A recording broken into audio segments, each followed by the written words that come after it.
फल चाखा।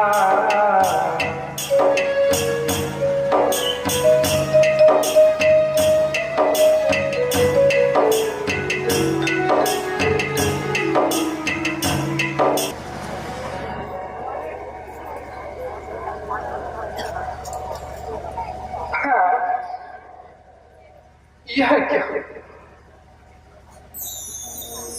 अवध के महलों में शोक का समागम, राज दरबार में अशांति का पहरा। नहीं नहीं, कुछ नहीं, स्वप्न की बात है।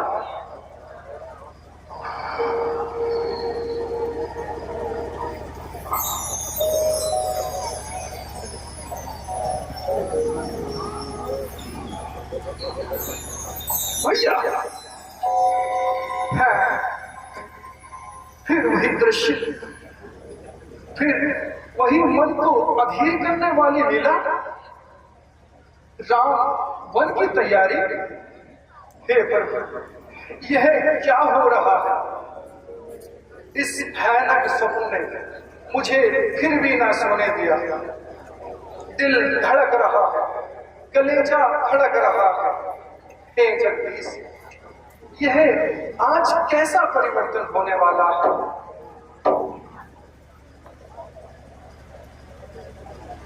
आज क्यों धीर सी कैसे विदा होती है? आज क्यों धीर सी कैसे विदा होती है?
मानो आया हो अयोध्या में कोई मारे आलम।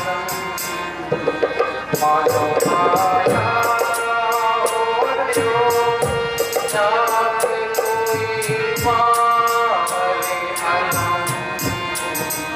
हर तरफ शोर है भारी सदा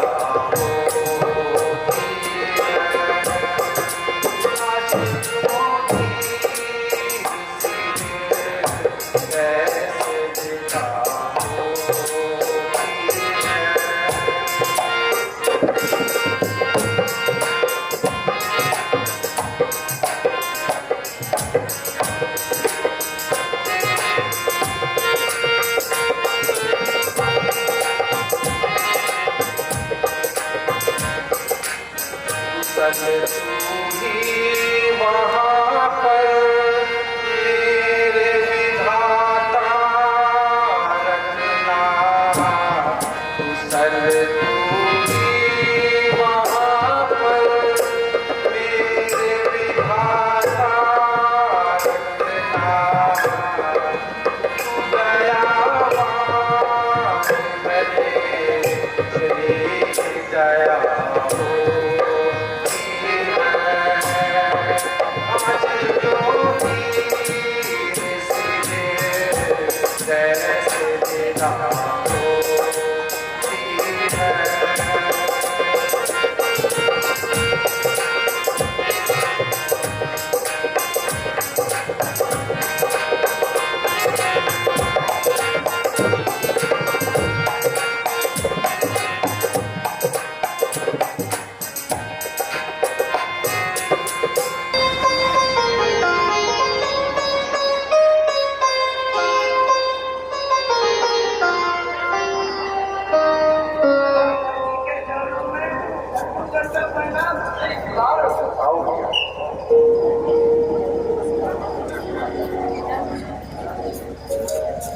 राधा जी, आज आप कुछ घबराए से जान पड़ते हो। आज कुछ नई घटना घट गई है क्या? नहीं भैया, ऐसी बात नहीं है। आज रात मैंने एक स्वप्न देखा जिसने मेरा सारा संतोष धूल में मिला दिया। न जाने यह अधीरता आज क्या करके रहेगी। राधा जी, सपनों की बातों को बिल्कुल निर्मल, उन पर विश्वास नहीं करना चाहिए। नहीं भैया, यह स्वप्न नहीं कहा जा सकता और मेरा ये संतोष खाली नहीं जा सकता। अयोध्या से एक दूत आया है जो गुरु वशिष्ठ जी का संदेश लाया है। मामा जी, वह दूत कहाँ है? मैं उससे शीघ्र मिलना चाहता हूँ। द्वार पर खड़ा है, उसे शीघ्र बुला लाइए। मैं अभी बुलाता हूँ। महाराज प्रणाम। रंजीव लाओ। क्यों भाई दूत, क्या संदेश लाया हो? महाराज, आपने गुरुदेव ने शीघ्र बुलाया है। अयोध्या में सब कुशल तो है? हाँ महाराज, सब कुशल है, आपको शीघ्र ही बुलाया है। भ्राता लक्ष्मण सब कुशल तो है? हाँ महाराज, सब कुछ ठीक ठाक है, लेकिन आपको शीघ्र बुलाया है। अजीब दूत, हर बात पे कहता है शीघ्र बुलाया है, तो शीघ्र ही चलिए।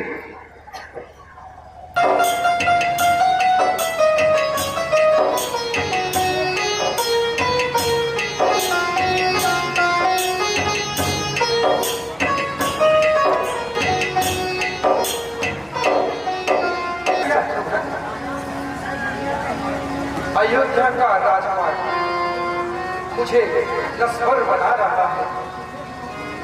पृथ्वी की ओर देखता हूं तो भयानक अवस्था सुझाई देती है। जब आकाश की ओर देखता तो चीलें मंडराती हुई नजर आती है। शंख, मदन और घड़ियां बजते नहीं सुनाई देते। विदाई में किसी की हाय दरो दीवार करते हैं, कहीं बच्चे बिलखते हैं, कहीं परिवार होते हैं। हुआ है शोक का संचार, नगरी की हवाओं में निराशा छा रही है गुल अयोध्या की दिशाओं में।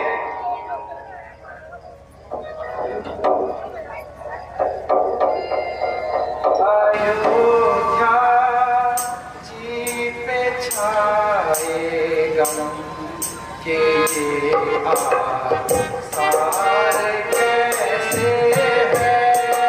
अयोध्या जी पे छाए गम के आसार कैसे है।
मंगल तो नहीं हुआ है।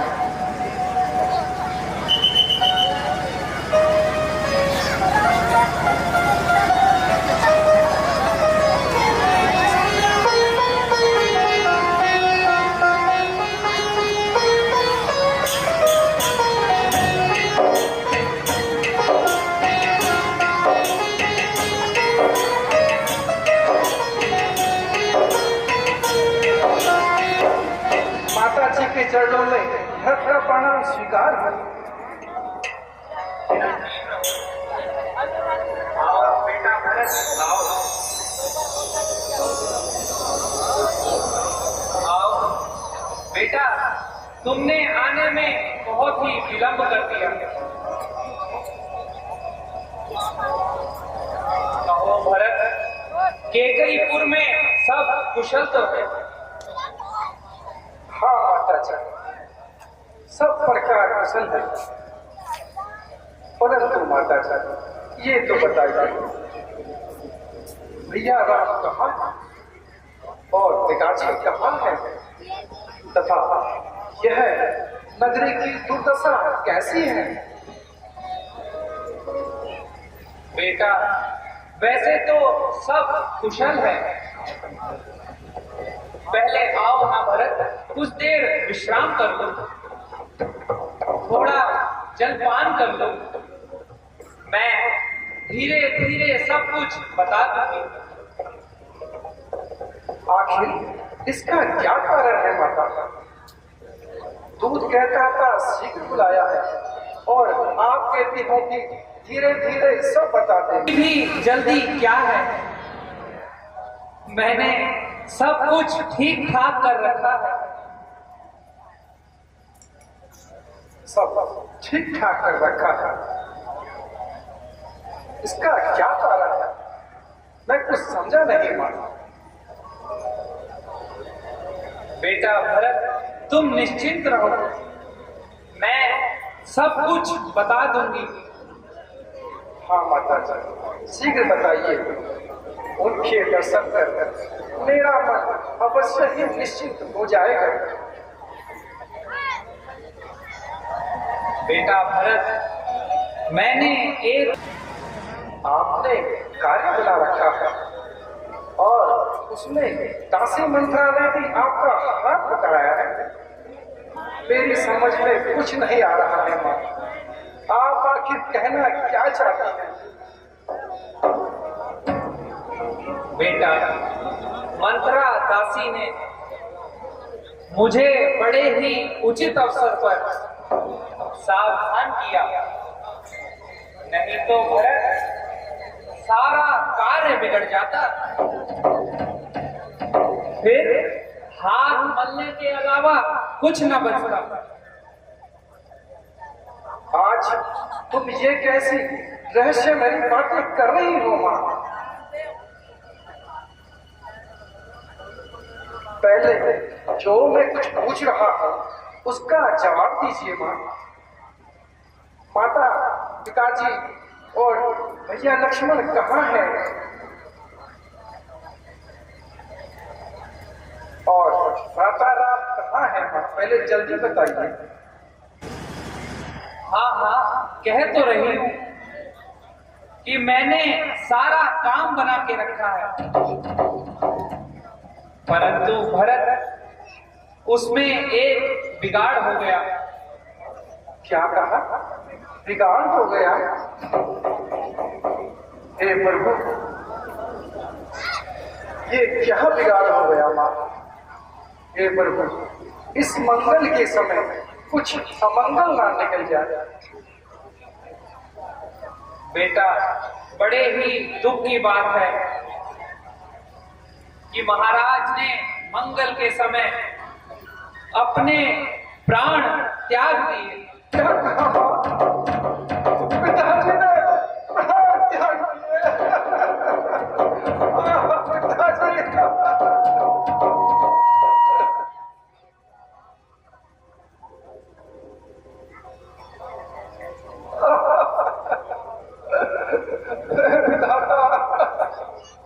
यह क्या हो गया? अंत समय में पिताजी के दर्शन भी न कर सका। और पिताजी, और पिताजी।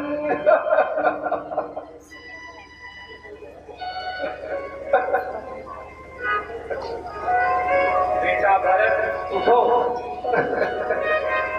धीरज रखो। मरना जीना तो ईश्वर के अधीन है।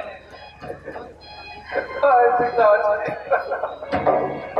देखिए माता जी, यह तो बताइए पिताजी को किस रोग ने खेला था, किस संताप से उनके प्राण निकल गए?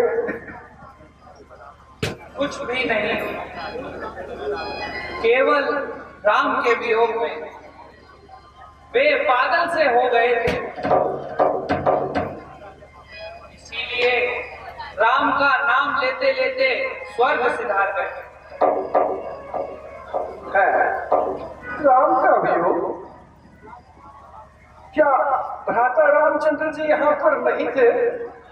वह कहाँ चले गए थे माँ? राम का वन जाना ही तो उनकी मृत्यु का कारण बना। राम का वन जाना? ये कैसी रहस्य भरी बातें कर रही हो माँ? मैं ठीक ही कहती हूँ बेटा भरत।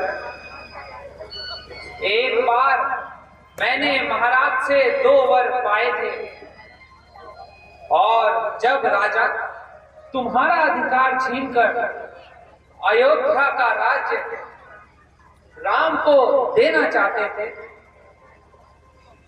तो मैंने मंथरा के कहने से शुभ अवसर जानकर महाराज से वो 2 वरदान मांग लिए। बेटा, पहले वरदान में तुम्हारे लिए अयोध्या का राज्य, और दूसरे वरदान में राम के लिए 14 वर्षों का वनवास। ओह माता, क्या बस इसी शोक में महाराज ने प्राण त्याग किए। बेटा भरत, मैंने तो जो कुछ भी किया तुम्हारी ही भलाई के लिए किया। ओह निर्मम माता, यह तूने क्या किया?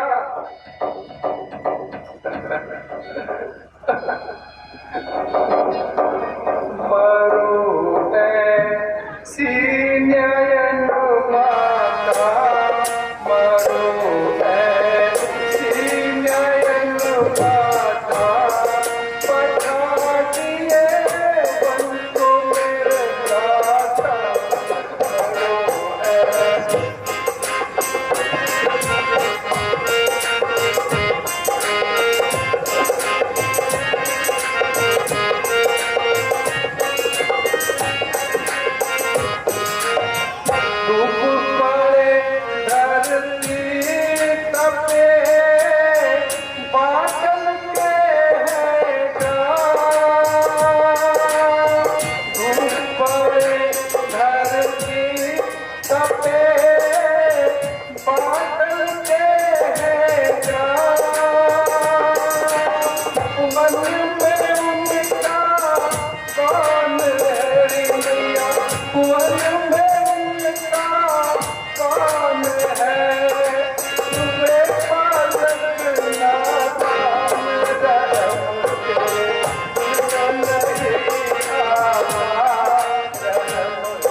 करती थी तो मुझे जन्म देते ही क्यों नहीं मार दिया? तो क्या राम के वन जाते हुए किसी ने उनका साथ नहीं दिया? लक्ष्मण और सीता भी उनके साथ वनों को चले गए। ओह, लक्ष्मण और सीता भी चले गए। ओह माता, यह तो तुमने बहुत अच्छा कार्य किया, जो इतना प्रसन्न हो रही है। बेटा, मैं तो तुम्हारे मुख से यही सुनना चाहती थी।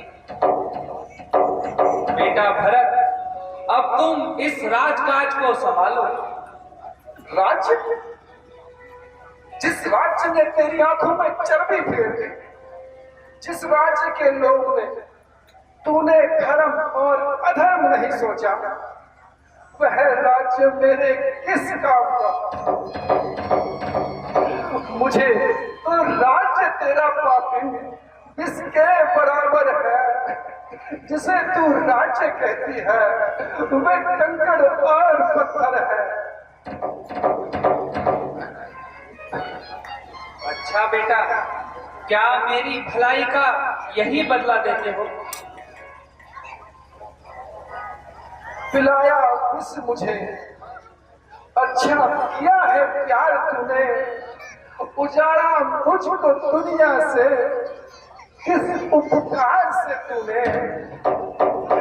मैं समझा, खूब समझा, आज तेरे प्रीत नागिन की कहाँ सीखी तूने हाय, ये पापी प्रीत नागिन की। तो अब क्या मेरे सारे प्रयत्न बेकार हो जाएंगे? बेटा भरत, मेरा कहा मानो और इस व्यर्थ शोक को त्याग कर अयोध्या का राज्य संभालो। महाराज, महारानी जी ठीक ही तो कहती हैं, अब राजकाज संभालो।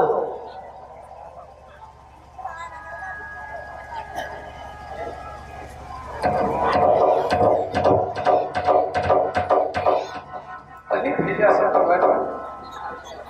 इसे रहने दो। ये तो नारी जाति है, जो इस पर हाथ छोड़ेंगे तो धैर्य अपना तोड़ेंगे। हम हैं रघुवंशी, कुल की मर्यादा नहीं तोड़ेंगे। भैया शब्द माता कौशल्या के दर्शन भी करके आ जाते हैं।